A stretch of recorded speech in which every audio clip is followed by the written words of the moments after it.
Trascendente. Es un podcast donde conoceremos grandes historias, libros, personajes y consejos que sirven para esta vida y nos facilitan la llegada a la otra.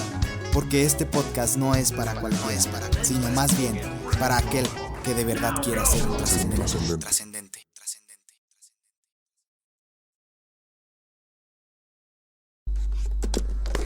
Trascendente.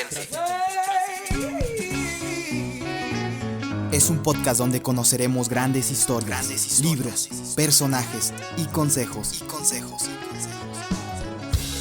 que sirven para... Hey, hola, ¿qué tal, trascendentes? ¿Cómo están? Estamos el día de hoy grabando un nuevo episodio. Está con nosotros Gabo, que ya va a ser parte de Trascendente, como ya saben. Saluda, Gabo, preséntate, platica con la gente. ¿Qué tal, Ray? Un gusto verte de nuevo y un gusto saludarlos, trascendentes. Hoy tenemos un programa especial, esperemos que les guste. Así es, el día de hoy tenemos un invitado especial desde la bella ciudad de Tijuana. Él pues vino, no sé si viniste exactamente a tocar y a cantar o viniste a otras intenciones y te aprovecharon para eso. Justamente la invitación fue al evento del concierto y ya aprovechando el viaje pues me quedé a compartir y pues aprovechamos también estar acá, ¿no? Sí, hasta viniste a una boda, ¿no? En cierta manera, sí, pues también aprovechaste de todo. Hago un comercial para agradecer a los que pagaron sus vuelos, porque nos ahorraron a nosotros el gasto, ya nomás nosotros le vamos a invitar unos tacos. Gracias a todos los que colaboraron para este programa. Sí, nosotros también nos aprovechamos de que estabas aquí. Yo creo que, no sé, cada vez que vienes has de hacer muchas cosas, pero creo que ahora te sobreexplotaron. Sí, no, yo creo que es más bonito, ¿no? Cuando traes muchas actividades, viajas con un programa a llegar y no tener nada que hacer, estar ahí escondido, ¿no? Sí, a mí me gusta mucho estar ocupado y pues creo que hoy te ocupamos mucho. Pues Eliab es un polímata eclesiástico, le llamo yo, que es aquellos que tienen múltiples talentos. Eres músico, pastor, emprendedor y pues de las cosas más importantes, padre, ¿verdad? Estás casado y eres padre de 2 hijos. Entonces eso se me hace muy suave, pero Gabo te conoce más. Pues platícanos de Eliab, Gabo, platícanos tu experiencia con él, tu relación y todo. Pues yo creo que durante el programa vamos a ir hablando de eso, pero sí. Para introducirlo yo quisiera decir que más que todos los talentos yo creo que puedo resumir que el invitado de hoy es un amigo, así que la plática va a ser de confianza, va a ser una plática que vamos a disfrutar mucho y él nos irá contando todo lo de su vida. Así es, pues Gabo, pues ¿te parece si empiezas? ¿Quieres tú hacer la primera pregunta? Sí, bueno, pues que saluden, ¿no? Sí, platica, preséntate, Eliab. Pues es un gusto para mí estar con ustedes y con toda la audiencia. Creo que estos espacios son muy necesarios para esta generación y los felicito por estar haciéndolo. Esta generación es muy dada a buscar este tipo de sitios en donde aprender, en donde poder retroalimentar y animarlos, ¿no?, a que continúen, porque creo que se necesita en este tiempo. Así es, creo que pues ya tengo yo tiempo con el podcast, pero ahora que se unió Gabo y que estamos trabajando juntos, pues tenemos la intención de sacar un podcast cada 15 días. También estamos estrenando estudio porque era un borlote, como ya ven todo lo que traemos de equipo, pues moverlo, estar llevándolo a casas y luego iba a lugares y se me perdía una parte y luego iba a otro lugar y se me perdía otra parte y ya llegaba a la casa con menos cosas y me agüitaba un chorro. Pero pues ya ahora que vamos a estar aquí más estables, pues el plan es estar grabando muchos episodios, ¿verdad? Estar platicando con la gente, Gabo, compartiendo nuestras experiencias y pues vamos a comenzar, Gabo. Pero no puede ser un podcast oficial, Ray, si no decimos... este programa se sustenta con nuestros fondos. Si alguien quiere apoyarnos, todos los podcasts aprovechan, no se crean. Necesitamos hacerlo mismo que Lucas Leis. Acá en su podcast salen como 10 minutos de anuncios. Sí, o como el buen Agustín Laje que dice: este podcast es financiado con mis libros y tú puedes mandar un apoyo. O creativo. Pero creativo, bueno. Pero quisiera arrancar, Eliab, con una pregunta y que nos platicaras. ¿Cómo fue tu conversión? Hago esta pregunta porque para los que no te conozcan, eres hijo de pastores, sí. Y pastores con mucha trayectoria. Sí. en lo personal amo a tus papás y cuando hablo de un tema, siempre que toco este tema del servicio, donde quiera que voy, predico o hablo con jóvenes, el nombre de tu papá sale a reducir, porque si alguien me transmitió el servicio fue hermano Heriberto Juan Martín. Es correcto. Entonces, pero haber nacido en una iglesia, perdón, en una familia de pastores no te hace un creyente. No. Platícanos de tu conversión, Elia. Híjole, pues mencionaste justo dos personas importantes en ese tema, ¿no? Hermano Heriberto y mi papá, y pues prácticamente mi papá fue estudiante ahí en Betania. Entonces creo que esa parte del servicio ahí viene en conjunto. Y en mi caso, creo que al igual que muchos hijos de pastores, crecemos en un contexto de servicio 100%. Miras a tus papás que se desenvuelven en las actividades de la iglesia y como mencionaste hace un momento, Ray, de cómo había esas áreas de oportunidad, tanto en la música como en la enseñanza de los niños. O sea, yo recuerdo que alguna de las áreas que me tocó servir era dando clases a los niños y el gusto por la música, pero llega un momento en donde uno se enfoca tanto en el servicio a Dios que te olvidas del Señor. Hay una frase muy famosa que dice que se preocupan tanto por la obra del Señor que olvidan al Señor de la obra, ¿no? Y en mi caso así pasó. En el tema de mi conversión, yo acepté a Cristo en una semana del hogar. Antes eran muy conocidas esas reuniones en las iglesias. Había una semana que le llamaban la semana del hogar. Okay. Hubo un pastor, creo que es pastor en estas zonas. En aquel tiempo el hermano Julio Beltrán fue a predicar a la ciudad de Tijuana y estuvo ahí con nosotros en la semana del hogar, y yo acepté a Cristo a mis 6 años. Y yo fui bautizado por el Espíritu Santo chiquito. Entonces uno crece con las aspiraciones de algún día servir a Dios, pero mi conversión realmente fue muy pequeño, pero dentro de mis actividades comunes, creciendo como un hijo de pastores y conviviendo con el altar, con las cosas que para nosotros son áreas santas de la iglesia, como lo es un púlpito, como lo es un altar, que todavía tenemos ese concepto. De repente llega el momento en donde te vas despegando poco a poco de la importancia que tienen. Y yo no, la verdad ni supe, simplemente me di cuenta de que ya estaba alejándome más de Dios, aunque seguía participando en las áreas de la iglesia. Entonces yo puedo decir que genuinamente fui convertido casi hasta el punto donde yo acepté el llamado al entrar al instituto bíblico. O sea, yo acepté a Cristo a mi corta edad, ¿no? A mis 6 años. Sí. Pero con el tiempo, las múltiples actividades, la adolescencia me fue despegando poco a poco de la realidad del contacto que había con el Señor. Podría ser también, Elia, que algo que te alejó es los talentos que tienes, porque eres alguien talentoso. Pero aunque te han visto tocar guitarra, te han visto tocar piano, cantar, tu fuerte es la batería. Sí. Y te jalaban para que tocaras. 100%. O sea, por ejemplo, eso es un clásico. Yo creo que incluso en Estados Unidos hay un chorro de artistas que son hijos de pastores, ¿no? Que terminan triunfando afuera, ¿no? Sí, pues, mi gusto por la batería, yo empecé a tocar la batería en la iglesia como a mis 5 años. O sea, yo recuerdo que mi papá me regaló unas baquetas verdes, o sea, parecían las baquetas de Hulk. Y empecé a tocar en la iglesia y es muy curioso porque me bajaban los músicos, los jefes, ¿no? Bájate, sáquese de aquí, chamaco.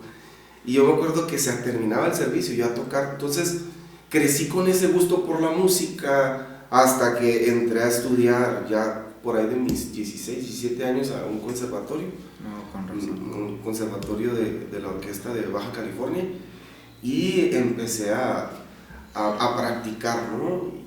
Y con el tiempo fue cada vez más recurrente, y vente a tocar, y que vamos a tocar a un café, y que vamos a tocar a un evento, y empecé a tocar pues en el ámbito secular, música de jazz. En aquel tiempo el smooth jazz, y se empezó a hacer parte de mi vida y sí tuvo mucho que ver como que el tener la apertura al convivir en esos espacios. Poco a poco me empezaron a llamar, tan así que casi nadie lo sabe, pero yo estuve a nada de que me firmara una banda de Los Ángeles para música regional. O sea, a mí eso yo creo que fue lo último antes de entrar al instituto. Eso fue lo último. O sea, yo recibí la oportunidad de firmar un contrato muy, muy jugoso para tocar la batería y cantar, porque era tocar batería y cantar al mismo tiempo con un grupo regional. Pero pues ahí el Señor se estiró y me alcanzó a asir, ¿no? Me agarró. Entonces, sí, yo creo que eso tuvo mucho que ver, 100%. A mí se me hace bien interesante, hablando y relacionándolo con el ministerio, lo que platica Eliab, y me gusta que sea una persona talentosa, porque tristemente ahorita muchos tienen el concepto del ministerio como, se fue al ministerio porque no sabe hacer nada. O se fue al ministerio porque en todo... De mí no vas a estar hablando. y eso es lo que mucha gente ignorantemente piensa. En el libro de Carlos Spurgeon, de Discurso a mis estudiantes, él dice, si no eres bueno en nada en el ministerio no lo vas a hacer. Y dice, si eres bueno en todo, el ministerio es aún más grande que todo lo bueno que puedes hacer. Y creo que me gusta que seas bueno en muchas cosas y que te haya ido bien antes de entrar al ministerio, porque eso nos habla de que no eres el clásico hijo de pastor, de que le fue mal en todo y pues ni modo llegó a su opción B, el pastorado. No, te fue bien en todo, sin embargo, como Dios te estaba llamando, aunque te estaba yendo bien, Él dijo, no, es que te está yendo bien allá, pero yo te quiero acá de este lado. Claro. También eso que mencionas, Ray, es importante para a los jóvenes que aspiran al ministerio. Alguien en una ocasión me dijo que Dios llama a gente ocupada. Entonces, ¿quieres recibir un llamado? Ocúpate, haz algo para la obra, haz algo con tu vida, prepárate para cuando llegue el llamado. Deja tus redes y sígueme. Sí, 100%, pues los discípulos estaban ocupados, todos ellos estaban ocupados, tenían actividades, pero el llamado de Dios era pues algo trascendente. Yo agregaría también, pues, ocúpate, y si ya Dios te llama al ministerio, en lo que estás preparándote para el ministerio, no solamente te prepares teológicamente. O sea, aprende a diseñar, aprende a ser creativo, aprende las cámaras, aprende a tocar, porque en el ministerio pienso que, pues yo lo he visto, ¿no? He estado como en 5 iglesias hasta el momento, y en todas he visto que, por ejemplo, en estas el pastor es bueno predicando, pero en la música está perdido. Y es bien importante prepararse, y a mí me gusta eso. Yo no soy tan bueno, pero pues me gusta prepararme en todo, porque yo sé que mañana cuando esté en el ministerio voy a necesitar aprovechar de todo lo que hay. Y no me gusta nomás saberlo, me gusta enseñarlo, porque eso es lo más chido, hacer un equipo. Y esto me lleva a la segunda pregunta, Eliab, ¿qué es para ti el ministerio? Platícanos de ello, ¿cómo lo ves? Sí, para mí el ministerio es el tomar el reto al llamado de Dios, tomar el reto, el aceptar el reto al llamado, porque tenemos un concepto del llamado, del ministerio, en muchas ocasiones solo como el hecho de abrir una iglesia, ¿no? Porque muchos tienen el concepto, no, pues es que voy a plantar una iglesia, y el ministerio en realidad es aceptar el llamado incluso dentro de la iglesia.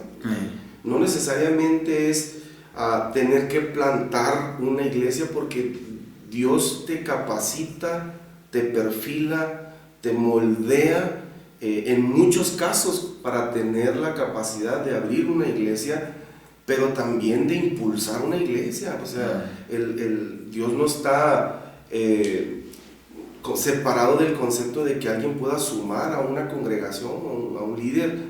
De hecho, yo soy de los que creen que tú no puedes plantar una iglesia si nunca estuviste sujeto a un liderazgo pastoral. Tienes que ser discípulo para poder discipular. Entonces, en el ministerio mi concepto es la atención y la obediencia a un propósito de Dios más alto que el tuyo. ¿Por qué? Porque en la vida tú tienes los propósitos terrenales, los desafíos que son terrenales, ¿no? Pues mi propósito es terminar mi carrera, prepararme, lograr algunas cuestiones terrenales, ¿no? En algunos casos atesorar terrenalmente hablando, ¿no? Pero cuando llega el llamado de Dios, cuando llega el propósito de Dios, te rebasa. Y es la atención, es decir, ¿sabes qué, Señor? Yo reconozco que pues todos mis propósitos quedan pues escondidos debajo del propósito mayor, que es por el cual tú me trajiste a la tierra. De hecho, por eso Pablo dice, pues, permítenos asir aquello por lo cual fuimos asidos.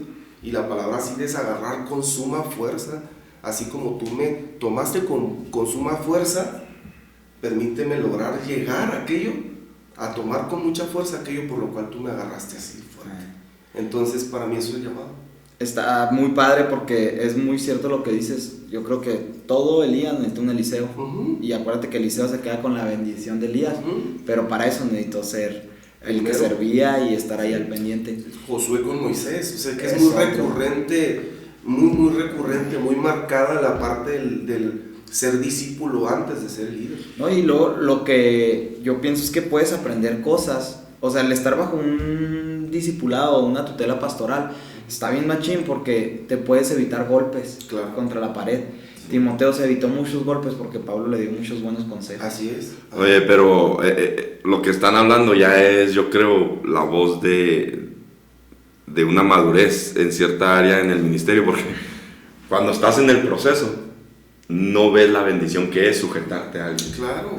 Sí. Y reniegas y todo, pero Dios te hace entender, hey, aquí. Sí. Y está padre que digas que el ministerio va más allá de una iglesia, va más allá de algo así. Y eso me recuerda cuando yo inicié en la Casa Hogar, pues yo como que me frustraba porque yo tenía otros planes, la verdad. Yo me veía en otras maneras. Y yo decía, no, pues nadie me va a tomar en serio en el ministerio, pues cuido niños. Sí. Pero Dios es el que nos enseña que el ministerio es atender el llamado. Sí, es que tú miras en el mismo Timoteo como lo dices, ¿no? Cuando Pablo dice, sean imitadores de mí, como yo de Cristo, a veces tenemos un concepto equivocado acerca de la imitación, pero la imitación es el mejor modelo de aprendizaje que puedes tener. Sí. De hecho, yo lo tengo en alguna de las predicaciones, el benchmarking es la manera que utiliza la mercadotecnia para aprender de uno de los líderes del mercado, aprender de las estrategias, de los métodos que ellos tienen y adaptarlos yo a mi empresa pequeña. ¿Por qué? Porque ellos tienen un potencial económico que les permite hacer estudios, que les ayudan a tomar decisiones, y en el nivel pequeño de tu empresa tú los empiezas a adaptar. Lo mismo que ellos están haciendo es tu referencia y empiezas a lograr tener cambios importantes en tu negocio. Ahora imagínatelo desde el punto de vista espiritual.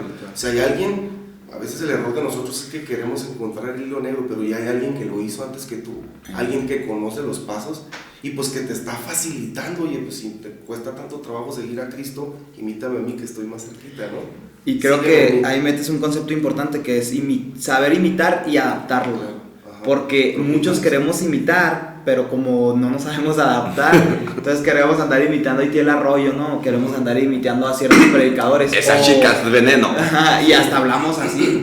Se dio mucho en el toque espiritual cuando andaban los puertorriqueños que andaban muy poderosos. Sí. Ya de repente todos los pentecostales, el Espíritu Santo. Ajá, ya empezamos a hablar así, la presencia de Dios se siente en este lugar. Y sentías como... Oye, sí se siente.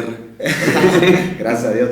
Bueno, y también pasa en las iglesias, de que tristemente queremos imitar cosas de otras iglesias y vemos a Hillsong, ¿no? Sí. Y ya, vemos que salen con sus cartelones y todo. Sí. Pero si en nuestra iglesia llegan todos 20 minutos tarde, o sea, como... o cosas así de ese tipo. Y nos pasa mucho que queremos adaptar cosas o que queremos imitar cosas, pero no las sabemos adaptar. Sí. Y yo creo que me gusta hablar de esos temas contigo porque tienes una maestría en mercadotecnia. El tropicalizar es adaptar. Tropicalizas lo que alguien está haciéndolo en el contexto en el cual te desenvuelves. No lo puedes hacer igual porque tú también tienes que estudiar. O sea, el simple tema de la música, ¿no? Es que quiero meter las rolas de Hillsong. Pues qué padre, ¿no? Pero tienes puros viejitos en la iglesia. Entonces, el chiste es poder hacer el estudio y decir, pues, ¿quién es el que está en la iglesia? Pues, ¿qué personas hay? Claro. Y adaptarlo a mi contexto. O sea, no necesariamente tiene que ser utilizar el estilo de ellos, pero a lo mejor sí, los mismos himnos que le gustan a esa gente, poderlos modernizar un poquito, ¿no? Entonces, yo creo que es parte de eso, pero lo importante de lo que decimos es el tener un referente, ¿no? Al cual seguir, el ser discípulo, para un día poder ser un líder, ¿no? Sí. Cierro este momento citando las palabras de Ricardo Rodríguez. Él dice, tiene la iglesia del Centro Mundial de Avivamiento en Colombia, y miles de pastores, cientos de miles han ido, y él les dice, no traten de importar lo que hay aquí, los avivamientos son criollos, busca lo que Dios quiere hacer en tu nación. Así es. Entonces se me hace interesante eso. Sí, pues te da la oportunidad de... Yo creo que en una parte es desconéctate de mí, conéctate con la autoridad de Dios, ¿no? O sea, busca al Señor porque Dios tiene algo especial para ti, que es lo que decías, o sea, el ser genuinos y no estar imitando el estilo con el que alguien habla, porque, como a él le pegó ese estilo con el que habla, yo lo tengo que hacer, porque Dios también tiene algo especial para ti, ¿no? Entonces... Está fuerte ese tema porque tristemente creo que ahorita estamos en un punto en donde vemos muchos predicadores que son estrellas de Hollywood. Sí. O sea, predican, van a Cancún, qué chido, ¿no? Predican en Cancún y luego ya suben 5 fotos en la playa y uno predicando. Dices tú, yo quiero ser ese estilo de predicador. Sí. Pero pues no la de ahí porque Dios te tiene algo para ti. Ajá. Y no tampoco te debes de frustrar porque no eres, o sea, no tienes que vestir igual, no tienes que romper tus pantalones, no tienes que ponerte una chaqueta de cuero. Claro. Si lo haces, qué bueno, o sea, no es malo. Sin embargo, eso no te va a hacer a ti él.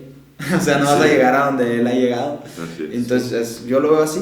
Gabo. Sí. No, hablando del ministerio, Elia, dinos algo que amas o las cosas que amas del ministerio y cosas que detestas, odias o aborreces. Ponle la palabra que quieras. Sí. De las cosas que amo, que es algo que tiene que ir de la mano, es algo místico porque unes lo espiritual con lo humano. Eso es de las cosas que amo. Sé que servimos a un Dios vivo y la realidad espiritual la tienes que llevar a la práctica de la realidad, y esa parte a mí me gusta mucho porque no puedes desenvolverte con fines terrenales sin haber cuestionado los fines espirituales. O sea, ¿qué es lo que quieres Dios que yo haga? Al mismo tiempo de la predicación, es la diferencia entre el ponente, el conferencista, que está, no sé, culturizando a las personas de acuerdo a alguna filosofía que él tiene de la vida, de cómo hacer las cosas, pero esta es una cuestión eterna, que salva gente, que rescata, que transforma, y eso es de las cosas que amo acerca del ministerio, que tú tienes una verdad que no es tuya, que tienes una filosofía que no es personal, sino que es algo que proviene de los cielos y que tú la puedes transmitir a la gente. Es de las cosas que más amo. Y de las cosas, yo no diría que quizá odio, pero creo que son de las áreas de oportunidad que podemos cambiar. El hecho que de repente sí nos gana un espíritu de competencia. Eso. De las cosas que yo quisiera o que pudiera hacerle cambio a nuestro modelo, es que como realmente vivimos en el contexto de la tierra y los temas organizacionales y empresariales de repente se permean dentro de la iglesia a tal grado de que así como Coca-Cola, o disculpen la marca, tiene su competencia, a veces sentimos ese espíritu de competencia dentro de la iglesia. Entonces ya empezamos a tener esas riñas de acuerdo a los programas, de acuerdo a las temáticas, de acuerdo a los estilos que sacamos, y lejos de sumarle al reino le restan. Entonces creo que eso es de las cosas que no me gustan, que las quisiera cambiar. Relacionado con eso, yo pienso que el pastor o los líderes constantemente tenemos que estar muriendo nuestro ego, y constantemente tenemos que estarle mostrando a la congregación eso. O sea, porque es bien rápido como llega un miembro y te dice: oiga pastor, es que yo vengo de tal iglesia, y en aquella iglesia hacían esto y esto y esto. Sí. Y a veces tú lo ves y dices: esa es su iglesia, la mía es diferente. Pero a veces sí dices: híjole, entonces necesito hacer eso para que él no se me vaya. Porque si él estaba cómodo así. Y algunas cosas funcionan, no todo es malo, pero ya empiezas a ver a la iglesia, y no es malo ver a la iglesia, pero empiezas a verla con un sentido de ¿qué está haciendo ella para yo hacerlo y hacerlo mejor? Uh-huh. Y cuando tú en tu mente empiezas a pensar, lo estoy haciendo mejor, y siempre, si ella transmite, yo voy a transmitir y voy a transmitir en 4K y con 2 cámaras, porque ella transmitía con el celular. Y luego si ella sube publicidad, pues yo le voy a meter más publicidad. Y ahí estamos compitiendo, mientras por el lado de la gente de afuera ni cuenta se está dando nosotros. O sea, nuestra competencia está siendo contra la iglesia y no contra el enemigo para ver quién gana más gente. Sí, eso está bien gacho. Sí, es que yo creo que enfáticamente hablando del tema ese de la competencia, quizá yo no me refiero tanto al tema de los métodos que utilizas, ¿no? Uh-huh. Más bien me refiero a que en muchos de ellos opera un espíritu de, híjoles, que ellos están creciendo y yo no. Algo así como lo que nosotros entendemos en la vida de Caín y Abel, que si alguna vez te hubieras cuestionado es, ¿por qué es que lo mató? Intrínsecamente hablando, o sea, si estudiamos la personalidad de Caín, uh-huh, yo creo que era más porque estaba cuestionando a Dios por qué aceptó su ofrenda y no la mía. Pero no lo hubiera matado si se hubiera preguntado, oye, Abel, ¿qué hiciste tú que no hice yo? ¿No? O sea, ¿qué fue? ¿Por qué Dios sí aceptó tu ofrenda y por qué no la mía? Entonces hubiera cambiado un poquito la perspectiva de Caín y decir, ¿sabes qué? En la próxima ocasión voy a mejorar. Te digo, no es tanto el hecho de que alguien lo esté haciendo bien, sino que nos debe de ocasionar gusto, porque es el reino de los cielos el que está creciendo.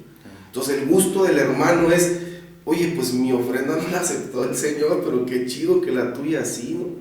Qué chidote, como dicen acá. Ajá. Que la tuya sí la aceptaron. ¿Qué hiciste tú para que fuera aceptada y qué puedo hacer?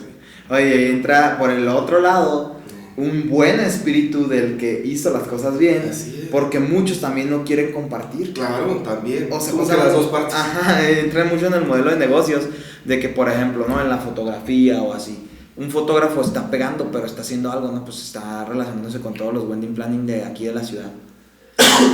Pero esas técnicas no te las comparten, a veces te comparten otras. No, es que es meterle, es echarle ganas. Sí.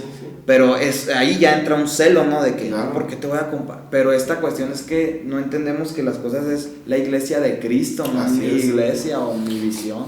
Ahorita que andamos en la organización del Congreso, que viene para agosto, patrocinador oficial de Trascendente, Unifica, que estamos buscando traer predicadores, pero la gente que tiene los contactos no los comparten. No los quiere compartir. Si escuchan, por favor, compártanlos. Hay un cierto celo, ¿no? De que cómo, si a mí me costó mucho. Son mis relaciones. Y luego pues demostrar ante Gebel no está fácil. No está fácil, o sea. es parte de lo que yo creo, o sea, el hecho de alegrarse por los éxitos de otro pastor que está haciendo las cosas bien. Y pues, sí, de repente a lo mejor tú eres el bueno, el que las trae, el que le está yendo bien, y tener la apertura de decir, hermano, estamos haciendo esto y ojalá te sea de bendición. Entonces, esas son las cosas que yo no digamos odio, pero creo que serían las oportunidades de cambio, ¿no? Oye, y creo que es algo que vives, y te lo voy a decir por qué. En Filadelfia, pues es la iglesia donde yo me congrego, pues estamos ahí haciendo cosas, ¿no? Y constantemente la que nos mandó un mensaje fue tu esposa, Raquel, y nos dijo, bien por Filadelfia, están haciendo las cosas bien. Ajá, y yo dije, wow, qué increíble que ella estando en otra ciudad, en otro ministerio, tome el tiempo de ver lo que está haciendo Filadelfia y mandarnos un mensaje positivo. Y también nos pasa mucho con Azalia, la esposa de bueno, le dicen Ponchito, que es de una iglesia de Delicias. Ella también constantemente nos está mandando mensajes por Instagram, nos dice, bien, o like a las cosas. Y yo digo, wow, a veces vemos cosas de otras iglesias y no le damos like porque entre nosotros un coraje pequeño de decir, no, es que si le doy like, ¿cómo voy a promocionar algo que no es de mi iglesia? Sí, no, es que estamos en el mismo equipo. Y creo que la madurez del pastor, ahí se ve. Ahí se ve. Sí, transmitirle a tu gente de que no estás peleado con ellos, al contrario, oye, pues es más, ¿qué necesitas? ¿Sabes qué? Dios nos ha bendecido y ahorita te puedo apoyar con esto, o sea, ¿sabes qué es de las cosas que a mí me gusta mucho de Estados Unidos, de las iglesias de Estados Unidos? Super. Que allá se ve siempre la cobertura de, ¿sabes qué? Yo veo que te hacen falta sillas, ahí te van las sillas. Es que veo que te hacen falta luces, ahí te van las luces. Y esas son las cosas que yo puedo decir que tenemos que cambiar. Eso es algo que es un reto para nosotros que queremos ser pastores, que ya eres Gabo, pero yo voy en camino. Esa mentalidad, que es una mentalidad de ir más allá, y es una mentalidad de saber para quién lo hacemos, sí. Pero pues constantemente estamos, no, prefiero tenerlas guardadas en el cuartito, esas guitarras, que regalarlas, porque yo he ido a iglesias así, donde una vez entré a una iglesia en específico, y luego yo, ¿y ese cuarto qué es? Está súper grande. No, es lo que ya no usamos. Cámaras de video, que digo, neta, o sea, ellos tienen ahorita Blackmagic, ¿verdad? Ya no necesitan otra cámara, pero esas, en las iglesias donde están grabando con el celular, sería una bendición. Capturadoras de video, que dicen, no, es que pues ya tenemos unas capturadoras pues más chidas, ¿no? Sí. Ya esas las dejamos ahí, pero son capturadoras que si las venden valen 4,000, 5,000 pesos, y las prefieren tener guardadas por si un día se utilizan. Sí. ¿Qué dices tú? Bueno, pues a lo mejor sí, pero también, ¿cuánto Dios más no te puede dar? Si tú compartes lo que te está sobrando, ni siquiera es algo que tienes que quitar, sí.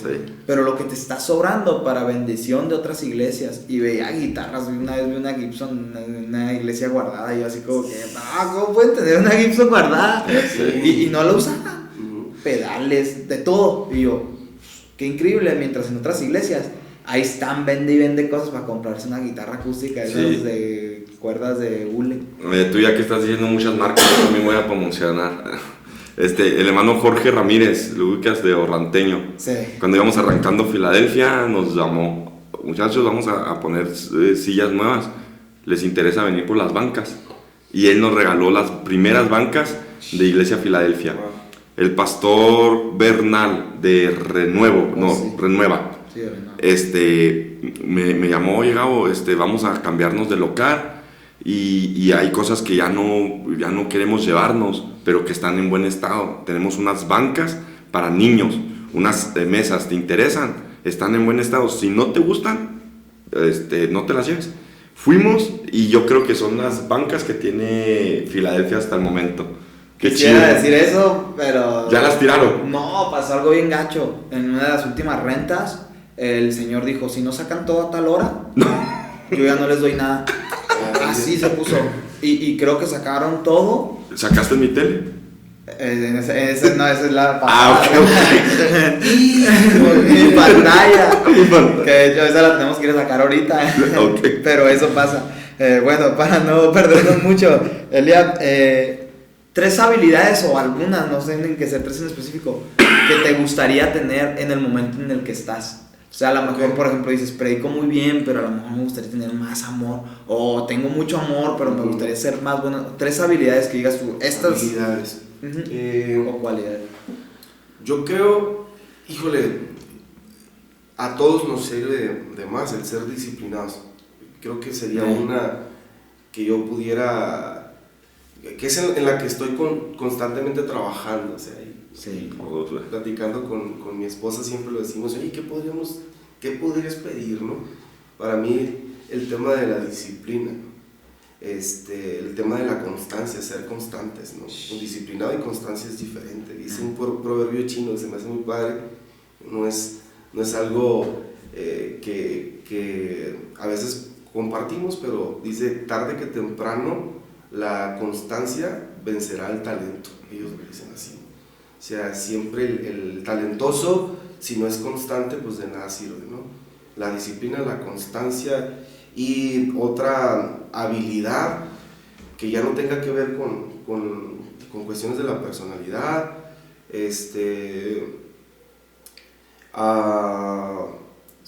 me considero radical en muchas cuestiones, pero en otras me gustaría ser más radical.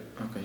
Por ejemplo, hay veces siento que en otra etapa de mi vida era, voy a hacer esto y lo hago. Y dejar de lado la procrastinación, ¿no? Pero creo que el ser radical es el ver esa área de oportunidad y de inmediato comenzar a hacerlo, porque a veces que somos muy calculadores y decimos, ahorita no me conviene, y a veces termina siendo como una justificación para dejar para mucho después algo que puedes comenzar a hacer ahorita, ¿no? Está machín. Sí. Bueno, pues esas son áreas que yo creo todos debemos de mejorar. Sí. Si fuéramos más disciplinados, si fuéramos más... Disciplina, constancia y ser radical. Más radical. Una frase que deberíamos de tener como lema es en el asunto de la constancia, mejoras continuas, ¿no? Sí. Todos los días estar tratando de mejorar algo. Cuando hablas de eso yo pienso pienso en muchos hombres, pero en especial en Wesley, ¿no? Que yo creo que fue una de las personas más disciplinadas, más constante y más radical. Creo que escribió como 800 libros, si no mal recuerdo. Aparte escribió himnos, fue predicador, llevó a cabo un avivamiento. Entonces digo, ¿qué podría hacer Dios con una persona que tenga esas 3 características? Así es. No, pues es que no llegas al límite hasta donde Dios te lo pone, ¿no? Sabes que ya estás viejito, ya estás cansado, vámonos. Pero creo que la medida la ponemos nosotros, los alcances los pone el Señor. Pero si la medida nosotros la ponemos con nuestras actividades todos los días, ¿no? Eso. Lo que eres, lo disciplinado que estás ahorita va a dar fruto mañana. Claro, sí, pues es la siembra y la cosecha. Exacto. Así es. A ver, Elia, cuéntanos de tu paso por Betania. La hora de la verdad. La hora de la verdad. Hay un programa de televisión que preguntan, ¿cuánto dinero tienes en el banco? No te creas. Pero, ¿cómo fue tu paso por Betania? Ahí fue donde nos conocimos hace 10 años aproximadamente, en el 2012 entramos. ¿Cómo fue tu paso por Betania? Betania, la casa de dulzura, ¿no? Sí, o de amargura, decían. De amargura,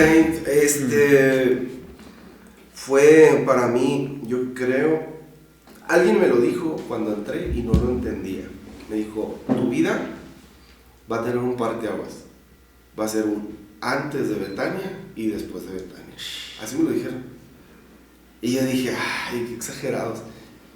Pero yo se los comenté hace un momento, yo pasé una etapa de conversión y después una etapa como de separación. Y cuando yo entré a Betania, realmente yo estaba pasando por una crisis existencial. O sea, aún a pesar de que yo tenía la parte musical muy conformada y que llegó esta propuesta, a mí me ocasionó una crisis. Me ocasionó la crisis de definirme entre hacer mis propósitos humanos o los espirituales. Porque yo siempre dije, yo sé que tarde que temprano voy a servir al Señor. Porque yo tenía el llamado desde chiquito. Veía el ejemplo de mis papás y demás. Pero aún así Dios había utilizado a varias personas para darme una palabra referente a mi llamado. Cuando yo llego a Betania fue huyendo de una crisis existencial. O sea, no una cuestión espiritual, ni me fui a refugiar ahí. No, era una crisis existencial, como yo creo que algunos de los muchachos que escuchen este podcast pueden estar viviendo. Que sabes que tienes que hacer algo, pero no sé qué. Hay muchos. Es que sé que tengo que hacer algo, pero no sé qué, no me encuentro, no entiendo, no me miro en lo que estoy haciendo, no disfruto lo que estoy haciendo, hay un vacío que tengo, no me siento pleno. Y yo recuerdo que cuando llego a Betania fue por un arranque radical, lo acabo de decir. Yo sé que tengo que servir a Dios, y si no lo hago ahorita, quién sabe cuándo lo voy a hacer. Yo estaba cumpliendo 23 años. Entonces dije, si no lo hago ahorita, no lo voy a hacer nunca. Porque siempre dije, pero el siguiente año, pero después. ¿En qué momento de tus talentos te encontrabas? O sea, ¿en qué momento ibas terminando, creo, la prepa? Terminé la universidad. Yo tenía mis 22 años terminando la universidad.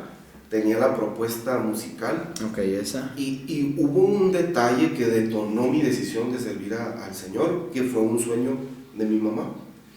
Yo no les conté nada a mis papás, por obvias razones, a pastores y a mí ofreciéndome una firma de un contrato de música regional. Y yo dije, no voy a decir nada.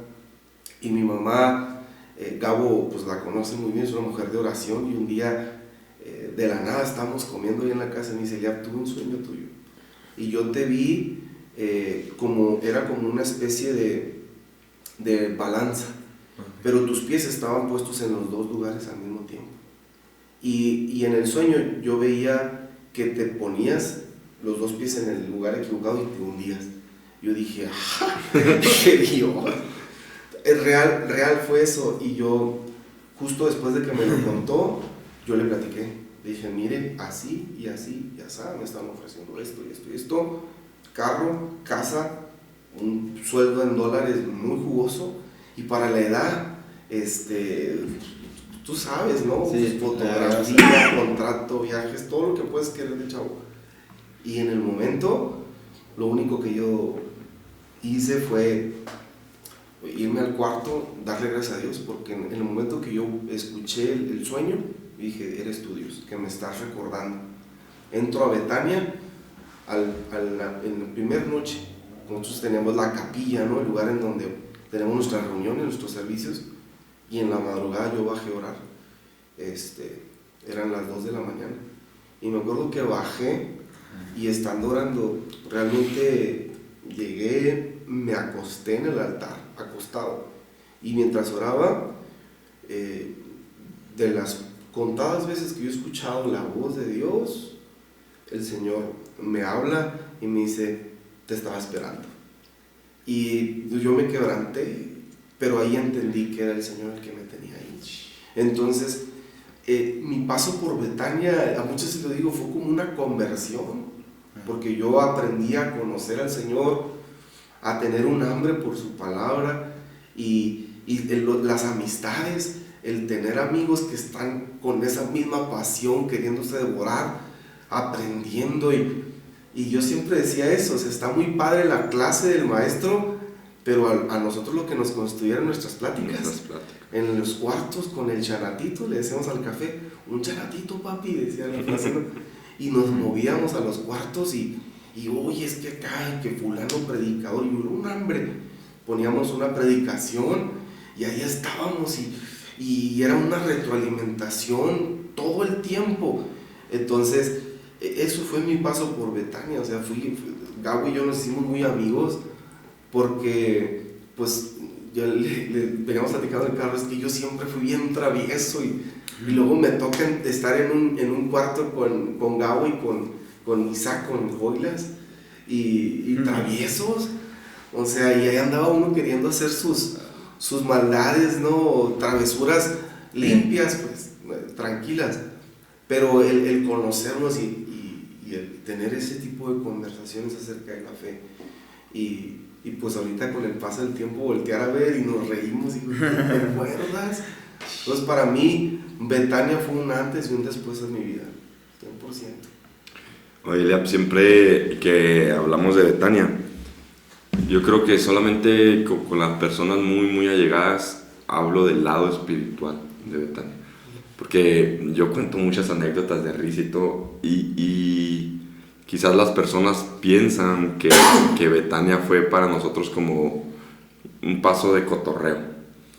Pero me gustaría que me dijeras yo sé que puede haber muchas, pero una ocasión donde Dios marcó tu vida estando ahí en Betania, un momento que pasó algo espiritual. Ahorita te voy a preguntar una anécdota de chiste o algo, pero algo espiritual que pasó en Betania. Ya nos contaste una, pero sí. Sí, para mí la que les digo, sin duda fue para mí la más importante en lo privado, porque era el sentir la aprobación de Dios. Ojo, cabe recalcar, Betania está en Tijuana, yo soy de Tijuana. Entonces muchos me decían, ¿por qué te estás internando? Porque realmente yo sentía que lo necesitaba, el separarme. Entonces, parte de esa confrontación personal era llegar al lugar y sentir que Dios me quería tener ahí. Porque una cosa era yo huyendo, ¿no?, de alguna crisis existencial, pero sentir que era Dios el que me había acorralado para terminar en ese lugar. cuando yo estoy ahí en la capilla y siento la aprobación, dije, wow, es aquí. Pero a nivel general, hubo, dentro de algunos de los tiempos de ayuno y oración, estando en Betania, yo hice un ayuno, casi nadie lo supo, porque era pues, algo privado, no se tiene que andar contando, pero yo hice un ayuno de 40 días. 40 días, nosotros le llamamos los medios ayunos, ¿no? Como hasta las 4 o 5 de la tarde. Pero yo me estaba preparando, porque yo decía, yo no me quiero ir de aquí sin sentir realmente el toque del Señor.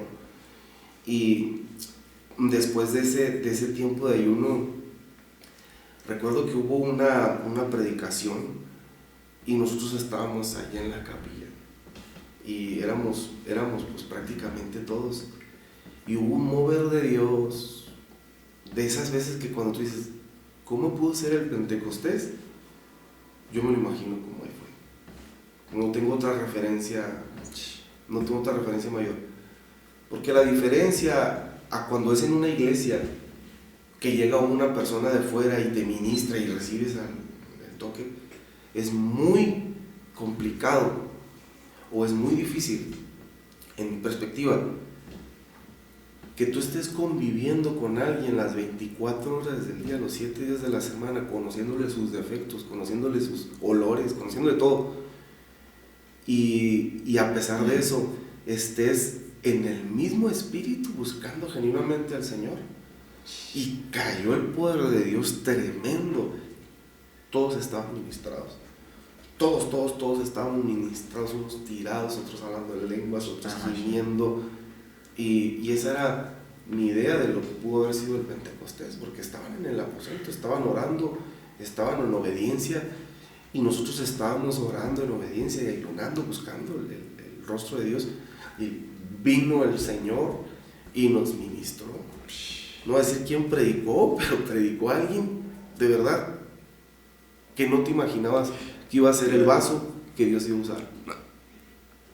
Ahí es cuando te das cuenta que uno ve el exterior, Sí.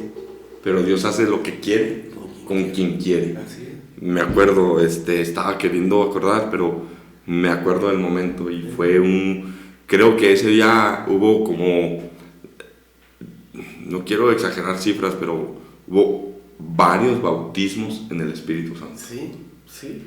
En ese Pero estuvo pesadísimo. Sí. O sea, yo creo que ha sido el momento del mover de Dios en Betania, fue el más fuerte, y te digo, la persona que menos te imaginabas. Sí, y alguna así rápida, una anécdota de risa, de chiste, de broma que hiciste o algo. Están muy pesadas, ¿no? No, pero Mira. cuéntanos la del timbre que... Eso es lo que iba a decir. Mira, la más tranquila. hubo varias, ¿no? De travesuras, pero había un decano que queríamos mucho, y llegaba y nos tocaba la puerta en la noche. Creo que nos mandaban a dormir a las 10, ¿no? Sí. Sí, a los cuartos, y llegaban y tocaban, y decían, luces, hermanos, luces. Y se supone que no podía haber ni celulares prendidos, ni computadoras. Y recuerdo que en una de las pláticas, Gabo y Saki y yo estábamos, y oye, no, pues es que quiero bajar en la madrugada, decía Gabo, para prender el timbre. Es el timbre que todo el mundo pues nos despierta, nos despertaba a las 6 de la mañana para hacer los aseos. Sí, fuertote. Entonces, estábamos esperando la hora de la madrugada, no me acuerdo si fue como a la 1:12, pero ya todo el mundo estaba dormido. Y de repente Gabo, muy despichadito, baja por la orillita y va y prende el timbre. Y pues aquello era un ruidajero, no nada más para Betania, pues hay muchas casas alrededor, es una zona residencial. Y sale corriendo Gabo, y nosotros pues teníamos que estar listos con la puerta abierta para que cuando entrara pues cerrarla, porque ya iba a haber gente obviamente afuera buscando pues quién fue, ¿no? pero estuvo muy chido porque, pues, Gabo no se podía aguantar la risa, iba toda la, o sea, le digo, cállate, iba todas las escaleras y prende el timbre y llega corriendo, le abro, entonces todo el mundo sale, ¿no? Y nosotros pues todos acá fingiendo que estábamos dormidos así con la cara y el Gabo, ¿qué pasó? Empieza así, ¿qué es lo que hicieron? Y pues fue muy chistoso, o sea, no la broma pues, pero el verlo como queriendo involucrarse en el momento de decir, ay, pues aquí nos despertó, ¿no? Pero era, yo a los ojos, estos chamacos, mira lo que andan haciendo. Oye, pero me da un chorro de risa, Lea, porque ahorita veníamos hablando de maquinar cosas. ¿Cómo lo planeamos? Sí. Porque fue como a las 3 de la mañana. Sí, fue a la madrugada. Y hicimos un cáliz de ida y de regreso. Tú estabas en la puerta sosteniéndola para que no hiciera ruido. O sea, ya tenías la chapa acomodada nomás para y cerrarla y que no se escuchara nada. Y luego a mí después me agüité cuando supe pues que había muchachas que no tenían un reloj o algo y que escucharon el timbre y se metieron a bañar y se empezaron a alistar. Y nada, que eran las 3 de la mañana, nada, nos pasamos. Betania fue muy loco porque también de afuera aventaban cohetes así. Sí. Entonces, la gente las mamá. ¿La misma gente o eran cristianos? Sí, no, de todo. De todo hubo de todo, ¿verdad? Pero esa creo que ha sido las más chuscas. Otra, hubo un alumno que hizo una chistosada con las enfrijoladas, ¿no te tocó esa a ti? Sí, no, en las enfrijoladas le vaciaron algo y pues todo el mundo al baño. Todo el mundo andó en el baño. No me tocó, voy a omitir nombres, Sí. pero yo estaba en mi biblioteca y veía que faltaban un grupito. Y lo que yo pensé, fue, y estos canijos andan tomando un café y no me invitaron. Y yo dije, ¿dónde estarán? Y me asomé y alcancé a ver que bajaron del cuarto a la cocina y dije, como lo predije, y en ese tiempo tú llevabas unos sobrecitos de café orgánico muy rico. Dije, mugre. Se me hace que les compartió a estos vatos, están calentando el agua. Y bajé y veía que todos estaban muy serios, pero se volteaban a ver. Y me iba, y yo decía, pues ni modo que sean tan gachos para no darme un cafecito. Y me quedaba, ¿qué están haciendo? Y pues las personas ahí, no, nada. Y después me dijo alguien, oye, nomás no vayas a cenar. Nomás no vayas a cenar. No cenes. No cenes. Dije, ¿cómo? No cenes, o sea, si una vez me has creído en tu vida, no créeme, no cené. Y pues no cené, me eché un cafeito. Y me da risa porque estando en clase y todo, saliendo al baño. Alguien le echó algo a los frijoles. ¿Pero qué le echaron? ¿Qué era? No, es que no sé qué era la sustancia, pero era algo que te soltaba. Entonces, olvídate, pues, que fue esto. No, están buenas esas bromas. Pero me da risa porque las muchachitas de la clase, maestra, me permite salir un momento. No, y luego de repente estaba en la clase y escuchaba. Alguien le estaba haciendo efecto. Sí, no, es que te digo que era la parte chistosa. Chistosa. ¿No? Sí, de Arracura. Pasaron muchísimas cosas de risa. Creo que aquí no la podríamos pasar. Sí, contando anécdotas. Pero sí, no sé, cada que nos vemos, nos acordamos de algunos eventos muy chistosos. Y a casi todos los que estuvieron con ustedes, bueno, he escuchado de algunos que están echándole un chorro de ganas, ¿no? Sí. Y que van saliendo bien machina adelante, ¿no? Como Willy, no sé quién más. Sí. Willy no estuvo con nosotros, Willy estuvo como 10 años. 7, 8 años antes. Ok. No, pero de la generación hay muchos que están sirviendo en sus iglesias, pastores algunos, y otros que no, o sea, también, o sea, vale la pena decirlo. Sí, también. O sea, vale la pena decirlo porque el entrar al instituto bíblico no te garantiza el ministerio, no te garantiza, y A veces tú tienes un modelo y dices, este fulanito la va a romper con todo porque lo ves súper perfilado. Hablábamos ahorita de los talentos.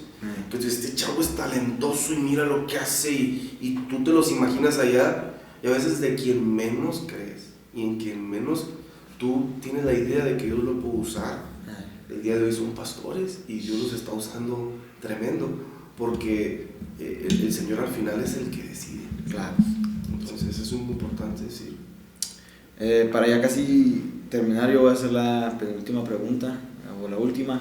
¿Qué personas te inspiran, Eliab, y por qué? ¿Qué personas? ¿Algún número en particular? No, las No, que tú... mira, yo creo que así de cerca, porque es lo que yo te decía, mis papás. O sea, en mis papás yo encuentro un equilibrio sano, muy padre. ¿Por qué? Porque mi papá tiene un área muy pastoral, de mucho servicio y de mucho apego a la congregación. O sea, yo esta última vez pues cuando comenzó la pandemia, mi papá estuvo muy grave en el hospital, a punto de morir. Y yo pude apreciar el amor que le tenía a la iglesia. Yo tenía una idea de cómo lo querían, pero cuando mi papá estaba en el hospital, o sea, yo veía llamadas y gente que estaba ahí, que hermanos que necesitan, y la iglesia se acomodó de modo que el pastor estaba ahí pues sufriendo, pero la iglesia seguía, ¿no? Entonces el ver cómo la iglesia le ama simplemente es una respuesta al amor de él sobre la iglesia, ¿no? Entonces eres uno de mis ejemplos importantes. El ejemplo de mi mamá es una mujer de oración al 100, y es una mujer que está aprendiendo siempre. O sea, si yo puedo mirar a alguien que no le ha parado, mi mamá tiene una maestría ahorita, y mi mamá entró a Betania teniendo primaria, no tuvo secundaria, prepa, universidad. Entonces, ya siendo pastora... Cuando estábamos nosotros estudiando, ella se ponía los fines de semana a hacer tarea y cosas así de la licenciatura. Pero mi mamá en el tiempo que nosotros estábamos estudiando en nuestra universidad y yo en el instituto, mi mamá terminó secundaria abierta, prepa, la licenciatura, y ahorita tiene una maestría, está por empezar un doctorado. Entonces es alguien que a mí me inspira la parte de la educación y la parte de espiritualidad, muchísimo, ¿no? Tengo muchos otros referentes, pero yo te digo, a mí me gustaría ponerlos a ellos dos como lo cercano que me ha tocado vivir, pues de predicadores, pues te puedo decir Charles Spurgeon, por ejemplo, no, hay muchísimos pastores, líderes, incluso en el ámbito secular, porque yo también creo que es bueno, o sea, no nada más mirar los ejemplos de espiritualidad, pero también de motivación, como Tony Robbins, por ejemplo, me gusta mucho cómo motivan, y sí, creo que son parte de los ejemplos que uso. Y es muy importante que tener ejemplos y compartirlos, porque pues uno ya puede acudir a ellos. Por ejemplo, yo nunca he escuchado a Tony Robbins. Sí, motivacionalmente hablando, ese compa es bueno. Las trae. Sí. O sea, que al final muchos dicen, no, es que los predicadores de hoy pura motivación. Pues está bien difícil motivar a la gente. Es pura motivación, pues motiva a la gente, o sea, viviendo en un mundo de pecado, en un mundo que está destinado al fracaso, en una vida que en su naturaleza está pecaminosa y que necesita recurrir al Señor. Logra motivarlo a servir, como si fuera cualquier cosa, motivar a las personas. Entonces digo yo, para mí es un ejemplo la motivación a través de la predicación, porque una cosa es hacerte ver tus errores y es muy fácil, pero otra cosa es que a pesar de tus errores puedan motivarte a seguir adelante. Eso es importante. Sí. Y pues Gabo, ya para ir terminar, Ray, voy a hacer la última pregunta, penúltima. ¿A qué te dedicas actualmente, Eliab? Híjole, te los dije, muy inquietísimo desde chiquillo. Tengo una licenciatura en administración y tengo la maestría en merca. Pero hace 5 años comencé un negocio de reciclaje electrónico y Dios nos ha bendecido muchísimo ahí. Mucho. Ha sido, te digo, le llaman la mercadotecnia el producto o la empresa vaca, ¿no? Que es la que alimenta a todas las demás. Porque el mismo negocio que comencé, con el que ahora es mi socio, me ha permitido poder ir diversificando en algunas otras áreas, ¿no? Tal es el grado de los componentes electrónicos, es otro de los proyectos que tenemos ahí en la empresa, que es, hay algunos productos que son para reinserción. Por ejemplo, ahorita el tema de la pandemia ha ocasionado que se encarezcan los productos electrónicos porque no hay componentes electrónicos. Entonces parte de lo que nosotros hacemos es recuperar algunos componentes electrónicos y exportarlos a Hong Kong. Entonces eso está muy padre. Está chido. Ajá. Con mi esposa ahorita hemos empezado una boutique. Ella es 100% de ella y una socia, pero pues estamos ahí. Le digo a mi esposa, parece que la puse yo, porque nos toca estar haciendo las actividades juntos y compartiendo, ¿no? Aparte de lo de la iglesia, invirtiendo en el tema de criptomonedas. Así Okay. nadie lo sabe. Sí, no, hacemos de todo. Otro de las áreas es el sector inmobiliario. Estoy haciendo mi primer desarrollo inmobiliario, una torre de departamentos. Y te digo, hago muchas cosas que han sido pues producto de un negocio que Dios nos ha prosperado y que son de las cosas que no andamos diciendo. No las cuento. Yo te lo dije, yo no ando contando las cosas que hago. No sabía. Soy alguien que omite muchas de las cosas en las redes, porque la mayoría el día de hoy me dicen, oye, pues ¿cómo le hiciste? ¿Por qué te está yendo así? Porque nosotros hemos guardado silencio. Oye, luego le echan bueno, no la culpa, pero luego lo dicen, no, pues de seguro está agarrando todos los diezmos para él. No, y nosotros, es muy curioso, Dios me ha permitido a mí poder sembrar de lo que yo percibo en otros ministerios que yo sé que Dios está usando, ministerios jóvenes. Entonces, sí, el concepto de mucha gente es, no, pues es que en la iglesia, Monte Oré, pues, le va súper bien, en el distrito es la número 1 ahorita en diezmos, pero pues en mi caso, o sea, yo tengo mucho tiempo que lo que yo recibo de la iglesia lo diezmo, lo ofrendo a otros ministerios, porque yo no vivo de eso. Yo no podría vivir de esa ofrenda, no lo podría hacer. Entonces, ¿qué ha pasado? Que yo sí creo en el poder compartir, el tener negocios, el tener otras actividades que te puedan sustentar para no serle de carga a la iglesia, sino de bendición a la iglesia. Que vino vamos a hacer esto y poder aportar, oye, queremos hacer esto y poder aportar. Y creo que pues es la parte que Dios me dio en la educación, que se me ha facilitado el tema de hacer negocios, y que Dios me ha abierto unas puertas que si me dicen, oye, yo necesito esto, fulana persona, y en el camino acá alguien me lo ofrece, pues toma, ahí está. Entonces así me ha pasado en la mayoría de los negocios, como en el tema inmobiliario, así fue. Realmente han sido conexiones que Dios ha puesto y que he aprendido a decirle a todos, sale, vamos.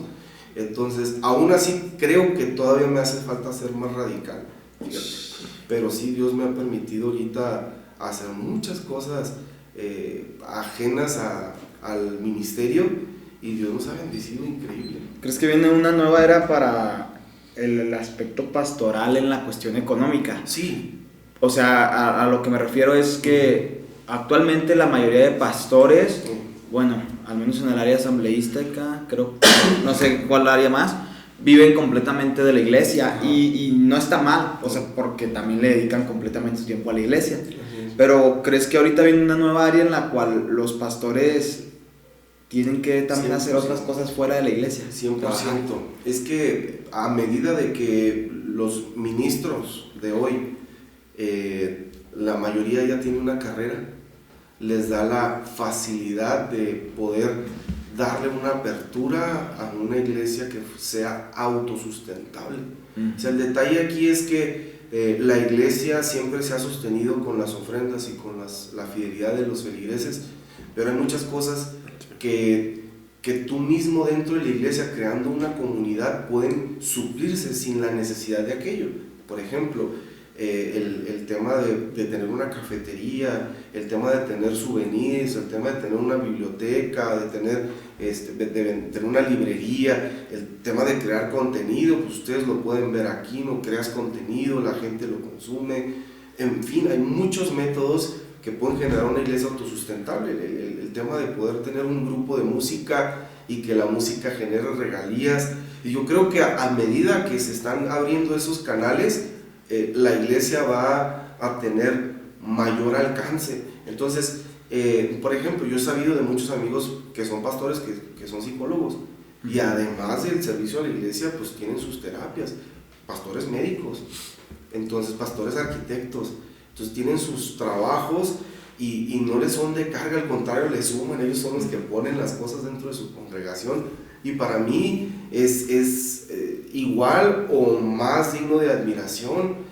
No tengo nada en contra del que vive de eso, porque pues mis papás lo han hecho, es más, mis suegros, mis y la mayoría de los pastores que están antes de nosotros, ellos han vivido, y no tiene nada de malo, la palabra sí lo enseña, ¿no? El que se dedica al altar, que vive del altar, ¿no? Entonces, pero yo sí veo que esta generación Dios la está preparando para darle un giro a la manera en la que se fondean las actividades de la iglesia, ¿no? Entonces, qué padre es que ya hay pastores que tienen asociaciones civiles, que de alguna manera de los apoyos de las empresas, de los apoyos del gobierno, pueden también llevar actividades para bendecir a la comunidad, que al final nos debemos a la comunidad.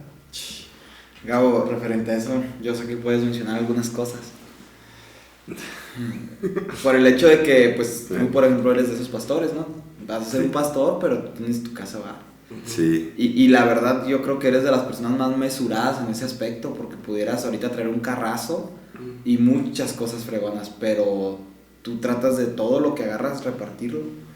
Y eso me gusta de ti, pero también vas a ser un pastor y vas a vivir esa experiencia.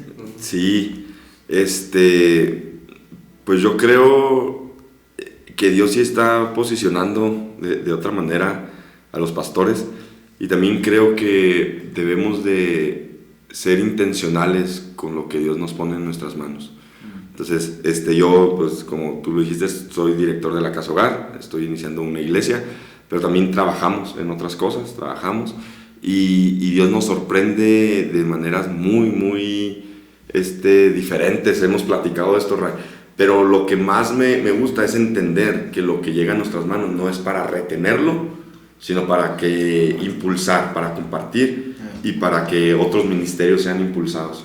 Entonces, pues yo recomendaría, no sé si cabe aquí, joven, pastor, ministro, congregante, que Dios está bendiciéndote, comparte las bendiciones, comparte, no retengas, por favor, no retengas, sé un río de bendición para otras personas. Así es. Pues está machín este tema, me gusta porque son cosas que yo tenía como ya en la cabeza y creo que las he visto en lo que platicas, las veo reflejadas. Sí. Por ejemplo, la bendición de ser un polímata, pues a ti te ha funcionado muy bien. O sea, has hecho de todo en la iglesia, si mañana se va el baterista, estás tú. Sí. Entonces tú puedes suplir completamente. Sí. Lo otro es la cuestión de eso en la relación del pastorado, del servicio y el trabajo, que es algo en lo que tenemos que medirnos. Que la verdad, si una iglesia te puede dar, pues está bien, ¿verdad? O sea, que sea tu principal fuente, está bien. Pero también está bien que consideres que no sea la única, claro. Y que incluso, porque la gente es bien juzgona, o sea, porque somos personas, y constantemente siempre decimos, hey, pues claro, pues mira, es que la iglesia, y que podamos decir, no, la iglesia, la verdad yo no toco nada de la iglesia, o si lo que yo toco lo reparto.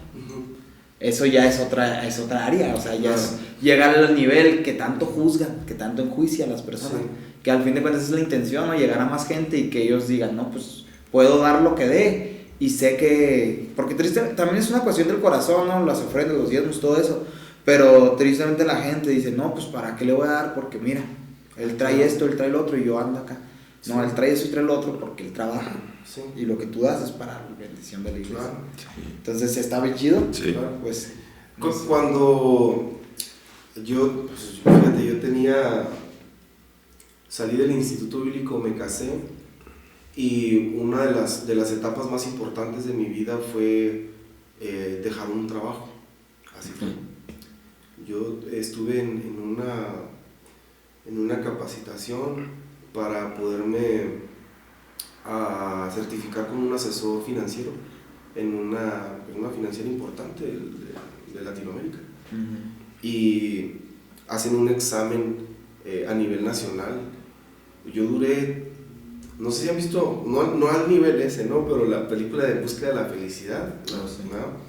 En donde se supone que en el tiempo ese tienes un apoyo, no tienes goce de sueldo, y yo estuve 3 meses sin goce de sueldo, creyendo en el momento de poder ser un asesor financiero, pero si no pasaba el examen, pues era todo echado a la basura. Entonces estuve estudiando unos librototes. Cuando me hacen el examen, solamente pasaron 5 personas a nivel nacional, uno de ellos fui yo. Empiezo a trabajar y me iba a ir súper bien. Un asesor financiero haciendo bien la chamba, 70, 80 mil pesos por mes. Yo me acuerdo que yo empezaba a hacer pues mis como las relaciones con empresarios y todos para pues, poder mudar sus inversiones a la financiera con nosotros. Y cuando yo iba a empezar a percibir ya ahora sí bien, de repente Dios usa a una persona, un predicador muy conocido, yo lo llevé a la iglesia y nunca me imaginé que iba a dar una palabra así, pero la obediencia. Me acuerdo que lo llevé a desayunar y en la plática tras, y la indicación era: no quiero que tengas otro jefe, quiero que seas tú. ¿Acaso estarás hablando de Israel Barreto?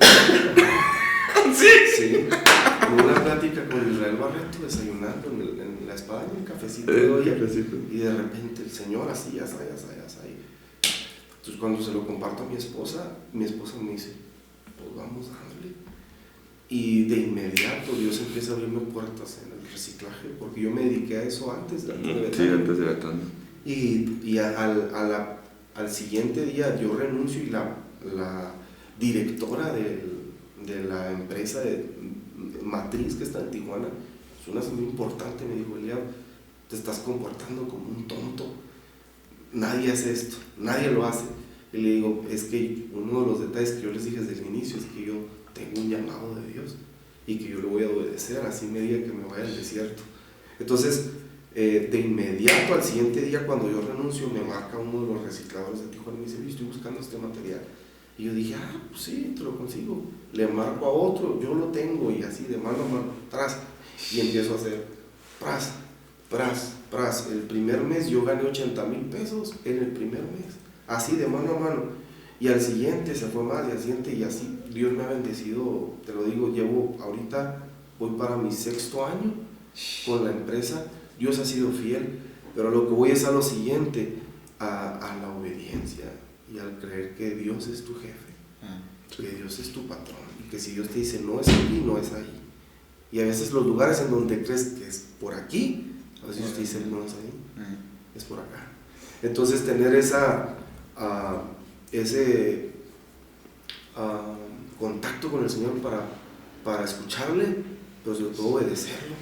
Y así ha sido conmigo, el obedecer, y Dios ha abierto puertas y me ha llevado por formas, por medios, que ha sido increíble. No me arrepiento ni un segundo de haberle dicho que sí al llamado, no me arrepiento. Entonces, pues te digo, yo sé que aquí van a haber chavos que están escuchando y que tienen la intención de emprender algo, y con todo gusto que lo hagan. No, pues gracias por motivarnos. Creo que yo no lo tomo como motivación, porque pues obviamente todos vamos para allá. Bueno, en la cuestión de que todos queremos ser ministros, bueno, yo quiero ser ministro, y la verdad, pues tus palabras, todo lo que me dices, pues yo lo recibo como consejos. Creo que antes de que nos bendijera, bueno, en el aspecto de antes de que nosotros saliéramos o quisiéramos bendecirte, ya nos bendeciste mucho a nosotros. Qué bueno. Eso es lo más chido. Qué bueno. Y pues Pues, Gabo, no sé si quieres agregar algo más. no, pues yo creo que fue una buena plática. Sí, Se dio muy rico porque hay confianza, hay una amistad y pues nada, recomendar, síganos, denle ahí un like, suscríbanse al canal de Trascendente, Sí. Redes sociales que tengas. Sí, para seguir. Pues yo soy de los pastores que ya le apostaron al TikTok, estoy en TikTok. Ok. Empecé a subir contenido de algunas de las predicaciones, alguien puede seguir ahí. Como Eliab Martín. Eliab Martín, estoy como pastor Eliab Martín en Instagram también. ¿Tus empresas tienen alguna página? No, realmente todo lo que hacemos lo hacemos empírico. La página de mi esposa, de su boutique, si alguien aquí sigue, es Azul Violeta. Azul Violeta. Y pues ahí poco a poco vamos a estar subiendo información después de los otros proyectos que traemos. Perfecto. Pues Sería todo. Y pues gracias, esto es Trascendente. Y nos vemos pues para el otro podcast. nos vemos. Bendiciones. Muchas gracias a todos. Trascendente. Es un podcast donde conoceremos grandes historias, libros, personajes y consejos que sirven para esta vida y nos facilitan la llegada a la otra. Porque este podcast no es para cualquiera, sino más bien para aquel que de verdad quiera ser un trascendente.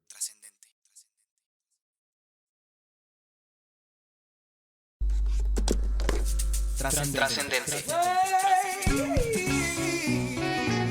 Es un podcast donde conoceremos grandes historias, libros, personajes y